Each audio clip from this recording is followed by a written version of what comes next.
Hello मेरे प्यारे बच्चों।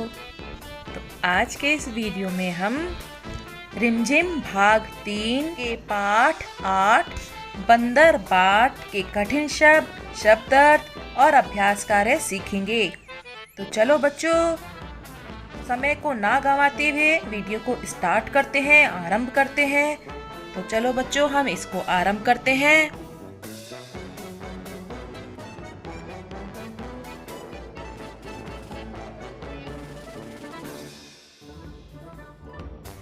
तो बच्चों, कहानी का अभ्यास कार्य आरंभ करने से पहले मैं तुम्हें इस कहानी का सार संक्षेप में बताती हूँ। ये कहानी एक नाटक के रूप में प्रस्तुत है और इसे हरिवंश राय बच्चन जी ने लिखा है। ये कहानी 2 दृश्यों में वितरित की गई है, 2 दृश्यों में बांटी गई है। तो कहानी कुछ इस प्रकार है। कमरे के बीच में एक मेज पर रोटी का एक टुकड़ा है। मेज के नीचे एक तराजू रखा है जो दिखाई नहीं देता। तभी दाहिनी तरफ से काली बिल्ली और बाईं तरफ से सफेद बिल्ली प्रवेश करती है। दोनों ही भूखी हैं और खाने की खोज में हैं। सफेद बिल्ली को रोटी की महक आती है और वह काली बिल्ली को बताती है कि मेज पर रोटी रखी है। काली बिल्ली रोटी उठाने भागने लगती है। सफेद बिल्ली उसे रोककर रोटी पर अपना हक जताती है। दोनों में उस रोटी को लेकर झगड़ा होने लग जाता है। इतने में एक बंदर आता है और उनसे झगड़ने का कारण पूछता है। वह उनसे कहता है कि रोटी किसकी है, इसका फैसला मैं करूंगा, चलो मेरे साथ कचहरी में। बंदर उनके हाथ से रोटी लेकर भाग आगे चलता है और दोनों बिल्लियां उसके पीछे पीछे चल पड़ती हैं। अब दूसरा दृश्य आरंभ होता है। बंदर मेज पर बैठा है और उनसे पूछता है कि बोलो बिल्लियों, तुम्हें क्या कहना है। दोनों बिल्लियां रोटी पर अपना अपना हक जताती हैं। दोनों की बात सुनकर बंदर सफेद बिल्ली से पूछता है कि तुमने रोटी एक आंख से देखी थी या दोनों आंखों से। वह कहती है दोनों आंखों से। फिर वह काली बिल्ली से पूछता है कि तू एक टांग से झपटी थी या दोनों टांगों से। काली बिल्ली ने बताया दोनों टांगों से। बंदर फिर दोनों से पूछता है कि क्या कोई गवाह भी है। दोनों मना कर देती हैं। वह कहता है कि मेरे पास धर्म कांटा है, मैं उसकी सहायता से रोटी को तुम दोनों में बराबर बराबर बांट दूंगा। वह रोटी के 2 टुकड़े करता है और दोनों पलड़ों पर एक एक टुकड़ा रख देता है। एक पलड़ा नीचे हो जाता है और दूसरा ऊपर। पलड़ा बराबर करने के चक्कर में वह भारी पलड़े में से रोटी तोड़कर खाता है और फिर दूसरी तरफ का पलड़ा भारी हो जाता है। इसी प्रकार पलड़े बराबर करने के चक्कर में वह रोटी को तोड़ तोड़ कर खाता चला जाता है। बिल्लियों को बंदर की चालाकी का पता चल जाता है। सफेद बिल्ली बंदर से कहती है कि आप थक गए हैं, अब आप तराजू और ना उठाएं। जो बची खुची रोटी है वह हमें दे दें, हम आपस में बांट कर खा लेंगे। बंदर कहता है नहीं नहीं, तुम फिर झगड़ोगी, मैं झगड़े की जड़ ही खत्म कर देता हूँ। वह रोटी का बचा खुचा टुकड़ा भी खा लेता है। दोनों बिल्लियां पछताती रह जाती हैं। तो बच्चों, ये कहानी का सार था। सारी कहानी को मैंने छोटा करके बताया है, इसको सार बोलते हैं। अब हम इसका अभ्यास कार्य आरंभ करते हैं। तो सबसे पहले हम आरंभ करते हैं इसकी कठिन शब्द। बच्चों, कठिन शब्द को आप पंक्ति खींचकर 2-2 बार लिखेंगे जिससे आपको अभ्यास हो पाए। पहला है तराजू, टुकड़ा, बंदर, रोटी, बिल्ली, गवाह, फैसला, बुद्धि, बांट और हड़पा। इनको आप 2-2 बार पंक्ति खींचकर बीच में से लिखेंगे, ठीक है। तो चलो बच्चों, अब नाटक में आए कुछ कठिन शब्दों के अर्थ जान लेते हैं।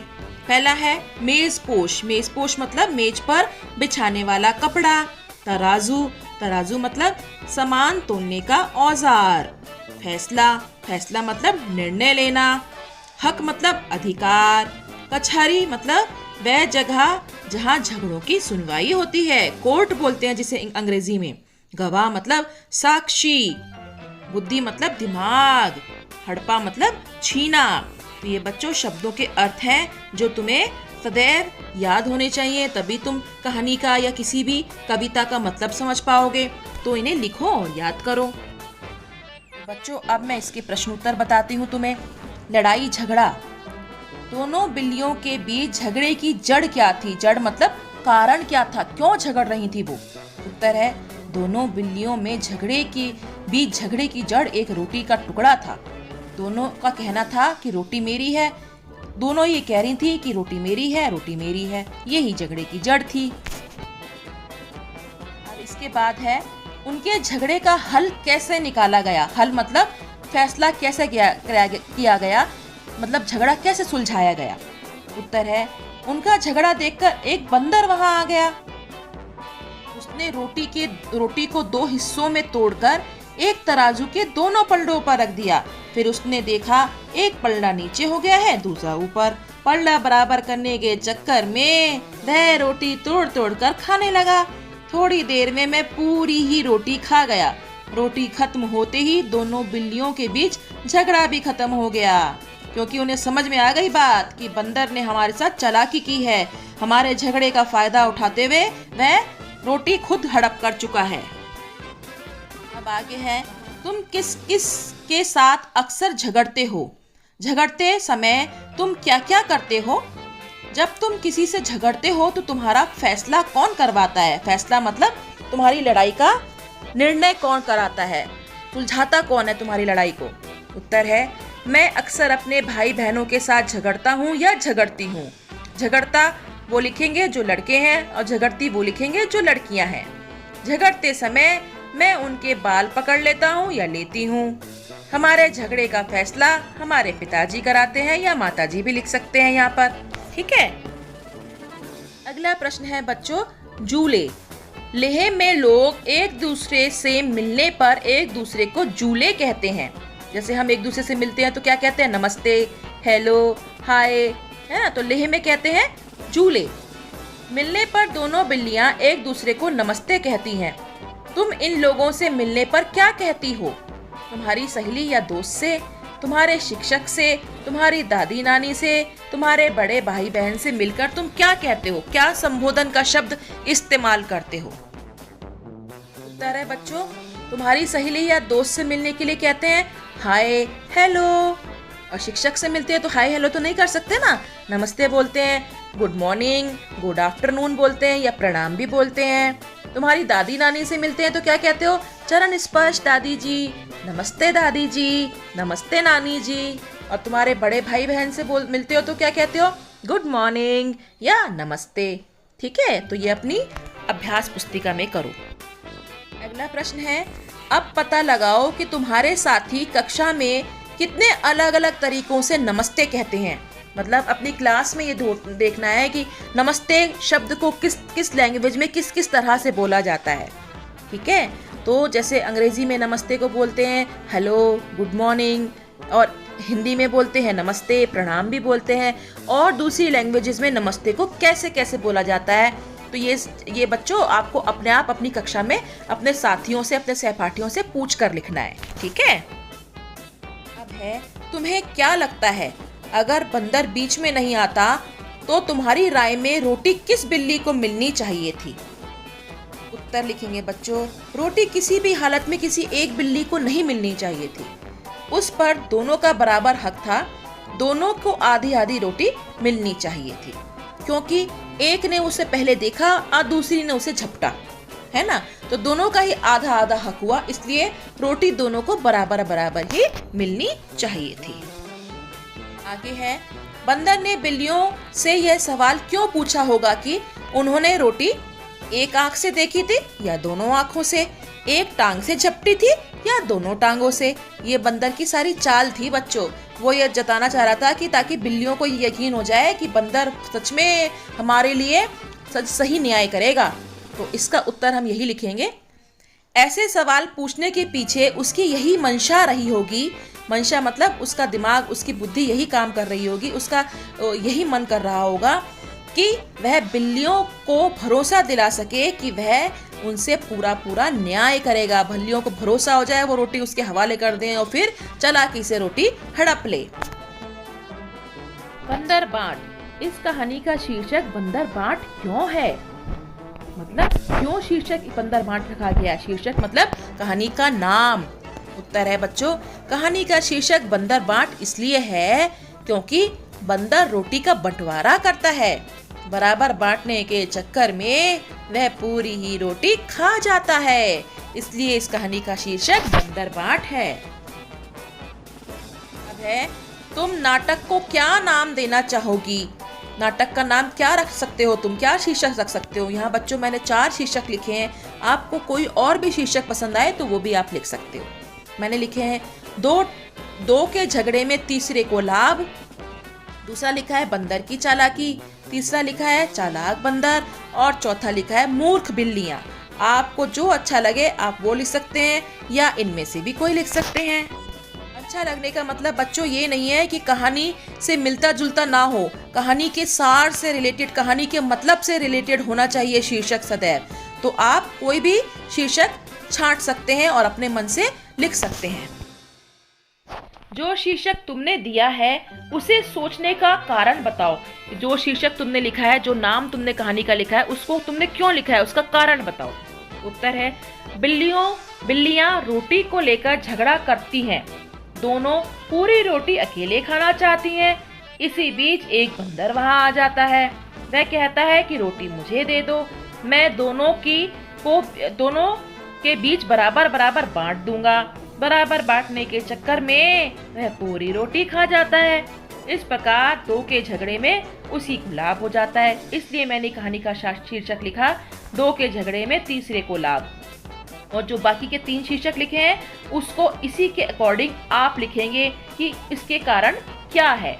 ये कारण हम अपने आप लिख सकते हैं, ऊपर का तो सारा ऐसे ही आ जाएगा और नीचे की पंक्ति में आप उस कारण को चेंज कर देंगे अकॉर्डिंग टू योर शीर्षक। आगे का अभ्यास है बच्चों माप तोल। माप मतलब मापना, तोलना मतलब तराजू में तोलना किसी चीज को, मापना मतलब मेजर करना किसी को। ठीक है, तो बंदर ने रोटी बराबर बांटने के लिए तराजू का इस्तेमाल किया। तराजू के इस्तेमाल चीजों को तोलने के लिए करते हैं। नीचे दी गई चीजों में से किन चीजों को तोलकर खरीदा जाता है? तराजू पर तोलकर कौन कौन सी चीजें मिलती हैं? पहला एक कोई लिक्विड रखा हुआ है बच्चों, कुछ तरल पदार्थ है, उसको तो हम तराजू में तोल नहीं सकते। फिर है खरबूजा, उसको तोल सकते हैं। फिर है रबर, इसको भी तराजू में तोल कर नहीं लिखते, माप कर लिखते हैं 1 2 3 कितना लिया, है ना। फिर है तरबूज, इसको हम तोल सकते हैं। फिर है कपड़ा, इसको भी हम माप कर लेते हैं। फिर है केला, इसको भी हम माप कर लेते हैं। फिर है चावल, चावल को हम तोल सकते हैं। फिर है नारियल, इसको भी मापा जाता है और फूल को भी मापा जाता है।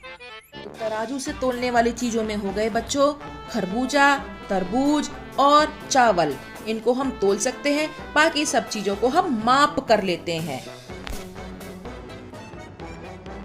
अब है तोलते वक्त एक पलड़े में तोली जाने वाली चीजें रखी जाती हैं और दूसरे में तोलने के लिए बाट रखा जाता है। बाट किस धातु या चीज का बना होता है? बाट मतलब बच्चों बट्टा, जो हम किसी वेंडर के पास जाते हैं, किसी दुकानदार के पास जाते हैं तो तराजू में एक तरफ वो लोहे की बड़ी सी चीज रखता है, भारी सी, है ना। तो बाट किस मेटल का बना होता है? किस धातु मतलब मेटल का, किस चीज का बना होता है? बाट लोहे या पीतल का बना होता है। चांदी के और सोने के बाट भी होते हैं बच्चों, पर नॉर्मली जो होता है बाट लोहे का या पीतल का ही बना होता है। अब है बाट तोली जाने वाली चीज का वजन बताता है। वजन किलोग्राम या ग्राम में बताया जाता है।